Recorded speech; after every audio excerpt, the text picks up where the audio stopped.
Well, friends, there it is. It's what I keep saying about Donald Trump. You know, they say he's such a bad and dishonest person, but bad and dishonest people tend to not be so intellectually malleable. They tend not to listen. They tend not to care. They just want to do what they want to do, what benefits them, while disregarding outside voices. I mean, that's your typical politician. Well, Donald Trump isn't the same. Donald Trump, time and time again, proves to the world that he's listening, that he's willing to listen to the criticism and modify his stances or adopt new policy stances as long as he looks into it and agrees. And well, he's done it again on the issue of CBDCs, cryptocurrencies, digital currencies in general, and of course blockchain technology. Donald Trump proves that he's listening and he's willing to pivot, or at least he's willing to prioritize something that he might not have prioritized before if it gains enough momentum and lands on his desk. We were just talking about this, I think 2 weeks ago, and already he's responded. Let's take a look at what happened here. We got some stuff to get into, so let's roll the tape. All right, folks, so a little bit of backstory here. RFK Jr. a couple weeks ago said this. I'm going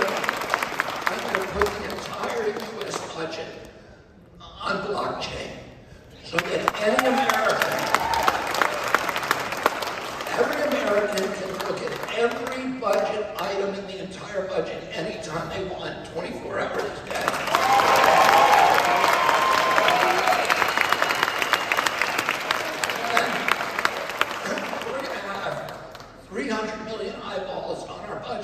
And if somebody is spending $16,000 for a toilet seat, everybody's going to know about it.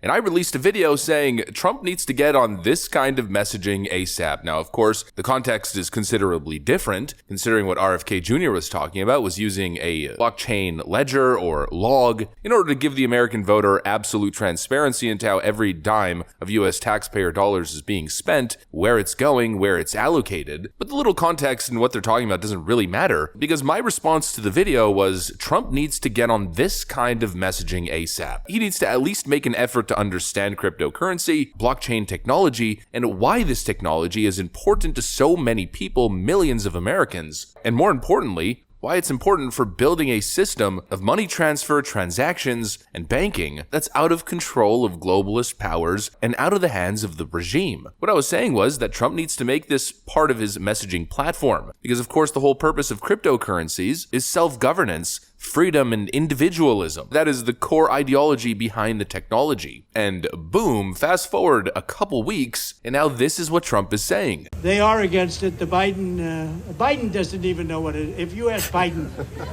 sir, are you for or against crypto? What's that? What the? Get me off the stage. He's saying, get me off the stage. No, he has no idea. But look, Gensler is very much against it. The Democrats are very much against it. And I say this, a lot of people are very much for it, probably a lot of the people in this group, and I'm fine with it. I want to make sure it's good and solid and everything else, but I'm good with it. And if you like crypto in any form, and it comes in a lot of different forms, if you're in favor of crypto, you better vote for Trump. Now that is what I am frickin' talking about. Donald Trump just picked up another voter group. All of a sudden, there's competition for the libertarian vote. And not just right-wing libertarians, but left-wing libertarians. And of course, this appeals to young voters. This appeals to the tech-savvy voter who understands why this technology is important, sees beyond the headline, behind the fear-mongering, behind the media FUD, where everything in crypto is a Ponzi scheme. There's no actual use cases. It's not a real technology. It's not a real currency. They tell you that, as literally every currency these days isn't a real currency, but just a piece of paper that people trust has value. This appeals to the people who get it, who get the potential. That's what's important. And also relevant to what Trump was saying, that's also what bothers the left so much about cryptocurrency. You know, people love to detract from cryptocurrencies, claiming it's the wild, wild west. It's unregulated, it's crazy, you're going to lose your shirt. And all of that is true. I'm not going to say that that isn't, but it's fundamentally true because the technology itself is so pure in its form and functionality. A totally decentralized network where everybody's on the same playing field, where everybody has access, where no one person has control. It's an actual free market, a pure free market that globalist powermongers can't get their dirty hands on. And so no wonder the leftists hate it. They view it as a threat because it's something they cannot control. That's why Elizabeth Warren is always talking about coming after your cryptocurrencies. And that, in my view, is exactly why, as those of us who are standing against big government tyranny and increased technocratic control of society, money, and information, that's exactly why we should be talking about blockchain and utilizing this technology even further, doing it the right way. See, that's what they're scared of. I'm not here to argue that cryptocurrency should be the absolute wild, wild west like it is right now. I'm not arguing for no regulation. I'm certainly not on the left-wing approach, which is regulate the frick out of it and essentially just turn it into another government asset. I'm also not on the full wild, wild west side. I'm on the regulated as any other currency or any other product side. Implement these technologies legitimately and apply rules and regulations that protect consumers while allowing the technology in its pure form to continue as a service for freedom-loving